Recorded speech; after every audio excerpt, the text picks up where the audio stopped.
La Mesa TIC de En Perspectiva es una presentación de Internet Society. Auspician Bantotal, Interamericana de Cómputos, Genexus, Latu, Netgate, Antel, para su tienda en línea, Quanam.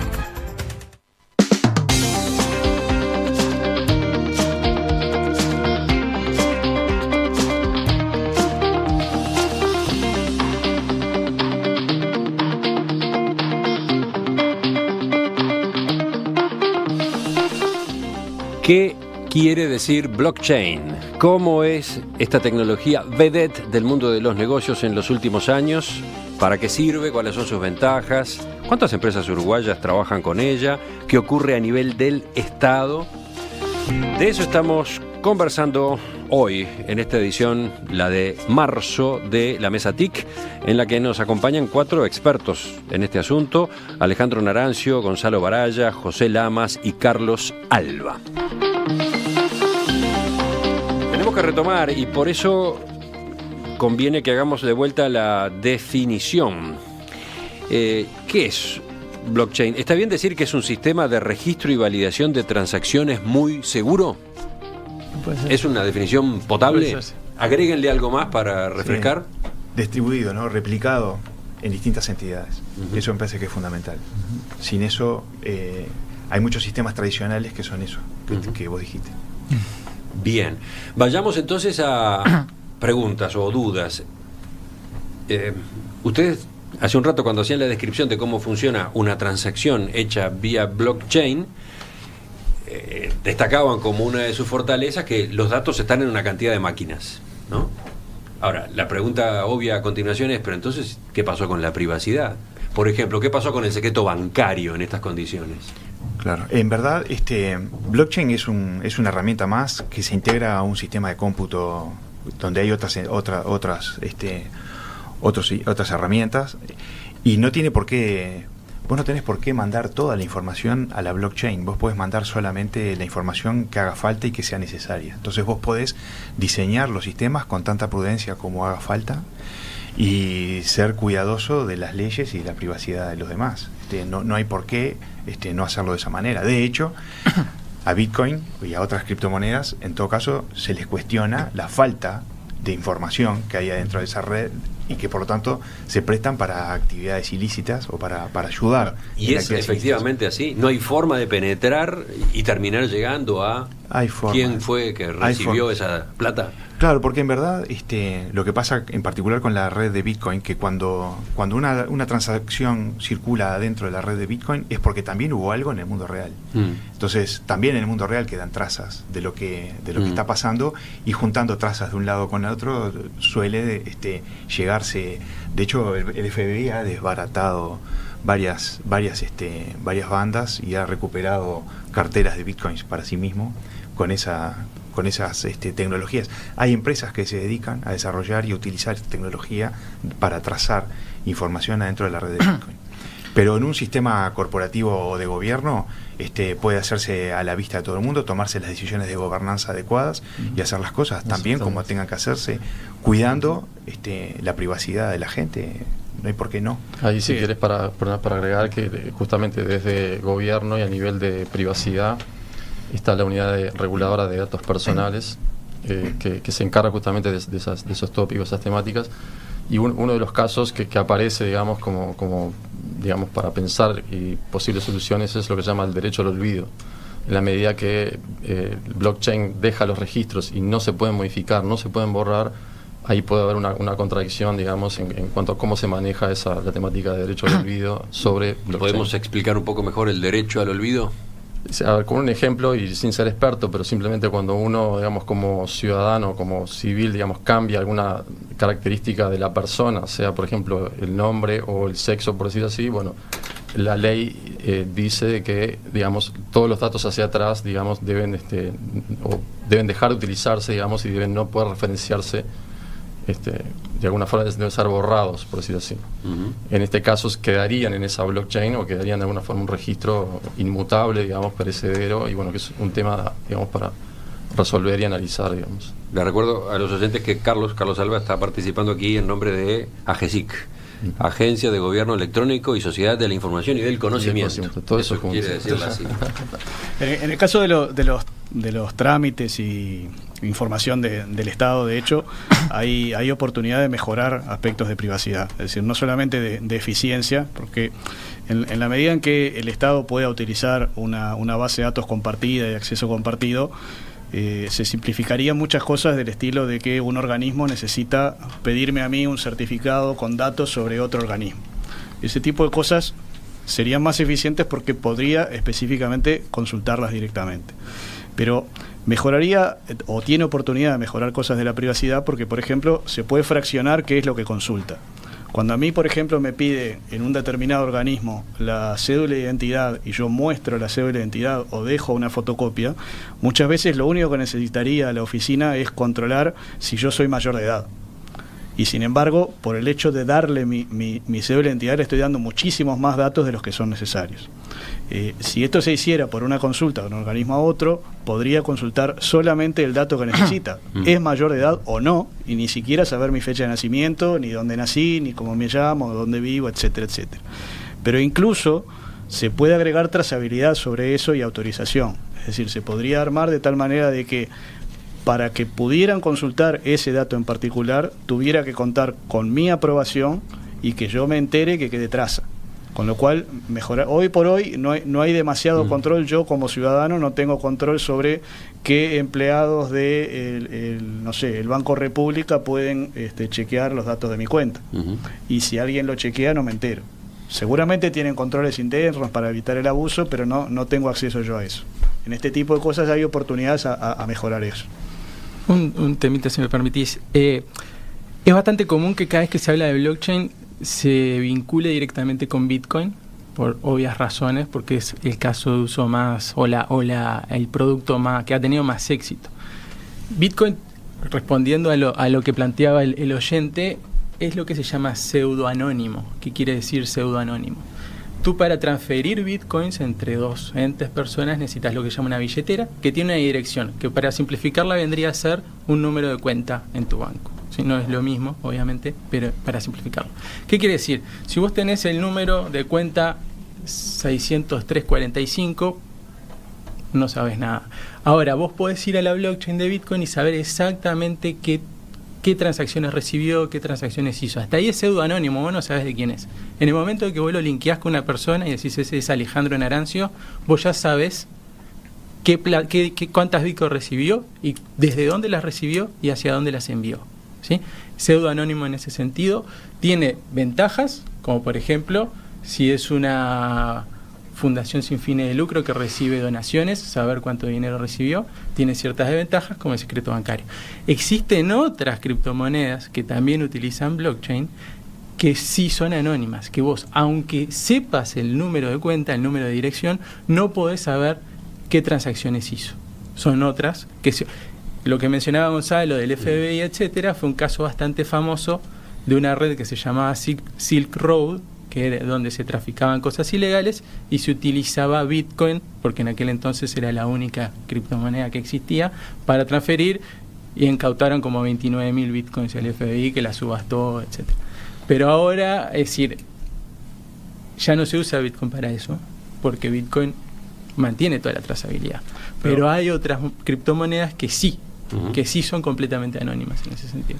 Incluso en eso de Bitcoin, digamos, se ha limitado mucho eso por el hecho de que se usan continuamente diferentes direcciones. Es decir, ese es otro de los cambios que traen estas cosas de la tecnología, que uno al principio no se da cuenta. Uno piensa en un número de cuenta de banco y está acostumbrado a que tiene un número de cuenta de banco, porque cambiarlo tiene una barrera muy grande. Para cambiar un número de cuenta tengo que hacer un trámite engorroso, al banco le complica, etcétera. En no tiene costo.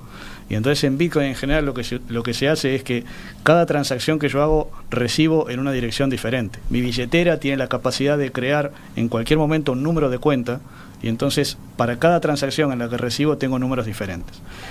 Si él me paga un auto que me compró a mí y yo le doy mi número de cuenta, él entonces sabe que yo soy el dueño de ese número. Ajá. Pero en las siguientes transacciones a otros yo le voy a dar otro número. Entonces, si bien no tengo anonimato total, está mucho más dispersa la información. Sí, es decir, él lo que sabe es simplemente en qué dirección recibí yo. Y puede saber en qué lo usé, porque él puede ver ese número que se usa para cómo se usa esos fondos que me dio en ese número. Pero incluso de forma limitada, porque en la siguiente transacción probablemente va a aparecer que 10 bitcoins que él me dio aparecen en una transacción en la cual el destino son 2 números diferentes. Probablemente uno sea de otro y el otro sea mío, pero no se sabe cuál es cuál. E incluso los 2 podrían ser míos o los 2 podrían ser de terceros. O sea que ahí ya se pierde. Yo lo único que sé es que, o sea, él lo único que sabe es que los 10 que me dio a mí fueron 7 para una dirección de alguien y 3 para una dirección de algún otro, y no se sabe cuál es cuál. No, es maravilloso ir percibiendo todas las posibilidades que tiene. Claro, también uno corre el riesgo de perderse por completo, pero veamos por el lado de los riesgos otras dudas que vienen. Pregunta un oyente... supongamos que se avanza en esta materia, ¿no? Que blockchain se mete en tantos trámites, transacciones, sistemas de registro, etcétera. ¿Y qué puede pasar con un virus? ¿Qué puede pasar con un hacker?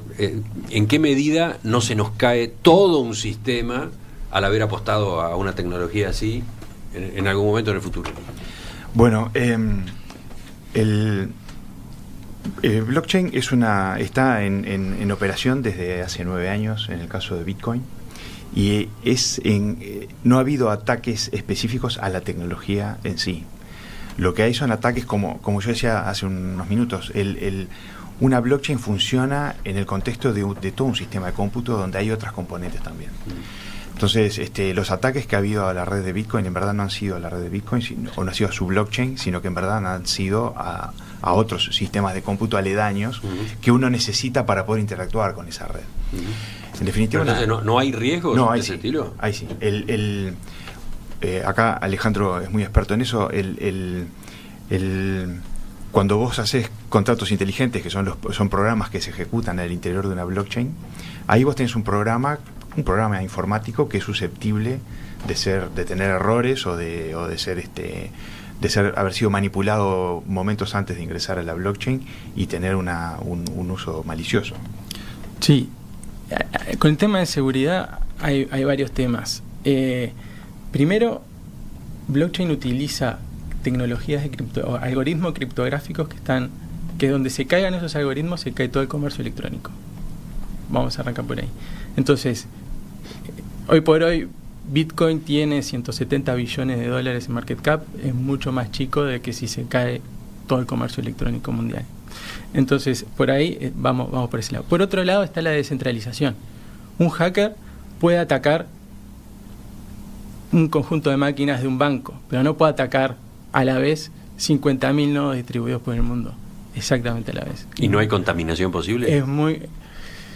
Contagio, lo que pasa diríamos. Es que las máquinas en sí no están conectadas, no sé, es mucho más complejo.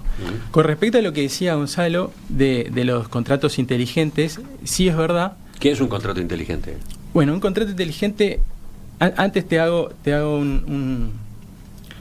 algo que también para mí sirve blockchain, que es para establecer acuerdos entre partes, ¿sí? Pues un acuerdo puede ser que una transacción es válida, que el dueño de tal auto es tal persona o que se debe ejecutar tal programa. Eso es un acuerdo.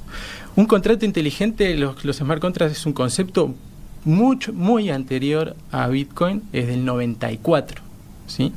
La idea del contrato inteligente es vos tenés un código que sin la necesidad de terceras partes, cuando pasan determinadas cosas, se debe ejecutar de determinada forma. Entonces, lo que ocurre, lo contrato inteligente como contrato no tiene nada muy loco, muy distinto a lo que venimos acostumbrados a hacer. Lo distinto es que una vez que tú instalás el contrato dentro de la blockchain, tenés 2 características importantes desde mi punto de vista. Primero, por estar instalado, por estar aceptado, por estar dentro de la blockchain, no puede ser modificado. ¿Eso qué quiere decir? Que incluso yo una vez que soy el dueño del contrato, el que lo escribí, una vez que lo instalé, no tengo la autoridad de modificar las reglas que establece ese contrato. Eso es muy fuerte, en el sentido de que, por ejemplo, cualquier e-banking, cualquier sistema del mundo, yo voy como dueño del sistema, cambio el código, el software, y te cambio las reglas de juego. Acá no es posible. Y lo otro es que cuando yo establecí que pasan determinadas cosas y que la red, como red, acepta que esas cosas pasan, el contrato se ejecuta, siempre. ¿Ejemplo? Ejemplo podría ser, por ejemplo, yo en mi compañía te vendo un desarrollo, una aplicación móvil, y te digo, te la voy a vender a $1.000. Y si la aplicación ponemos en el contrato que el 1 de abril la aplicación tiene que estar disponible para bajar en tu celular, en el store. Si la aplicación está disponible, yo me llevo los $1.000, por ejemplo, 0,1 Bitcoin, y si no está disponible, yo te tengo que pagar $100. Entonces, ¿qué hacemos? Creamos un contrato en donde yo deposito la multa, $100, y vos depositas los $1.000. El 1 de abril se ejecuta el contrato, de alguna forma, no importa, y chequea si está disponible. Ese es un ejemplo muy simple de contrato inteligente. Más o menos. Y ahí el contrato de ahí dice, para arriba puede haber 20 variantes. Exacto. Si la red determina que la aplicación está disponible, me manda a mí 1.100. Si no está disponible, te los manda a vos. Yo no lo puedo modificar, esa regla ya estaba. ¿Entendés? Hay un ejemplo muy interesante en eso, que de hecho es una de las industrias que están muy interesadas en manejo de blockchain, que tiene que ver con el comercio internacional. En el comercio internacional existe todo un protocolo, una forma de operar que tiene ya un montón de reglas preestablecidas. Es decir, si yo le estoy comprando a un exportador de Holanda, hay ya un acuerdo de que él tiene que entregar la mercadería en el puerto. En ese momento mi banco le tiene que transferir determinada cantidad de plata, se contrata un determinado seguro, cuando la mercadería llega a puerto él paga el flete, etcétera, etcétera. Todo eso se puede eventualmente registrar en uno de estos contratos inteligentes, donde no solamente se establecen las condiciones del contrato, sino que el contrato tiene la capacidad de autoejecutarse. Entonces se registra el contrato y luego se registran acontecimientos. Entonces, una vez que está registrado el contrato, cuando la cadena, cuando el software que maneja esa cadena recibe el dato de que se entregó la mercadería en el puerto, automáticamente se dispara un determinado pago, un contrato de seguro, etcétera, etcétera.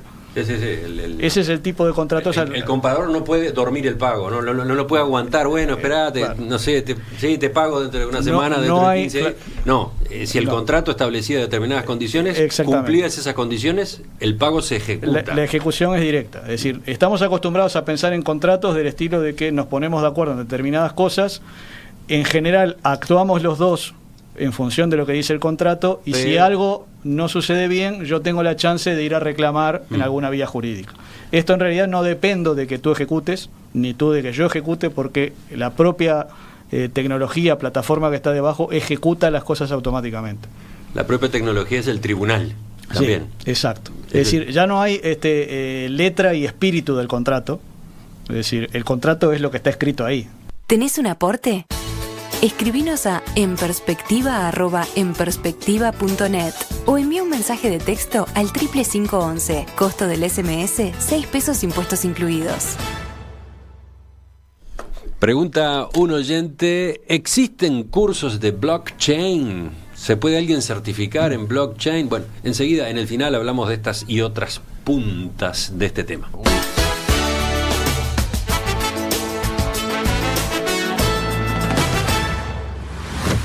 Cualquiera sea tu camino, en Performance, tu auto es Bridgestone. Hace que el vehículo que elegiste rinda con la seguridad, durabilidad y protección de Bridgestone.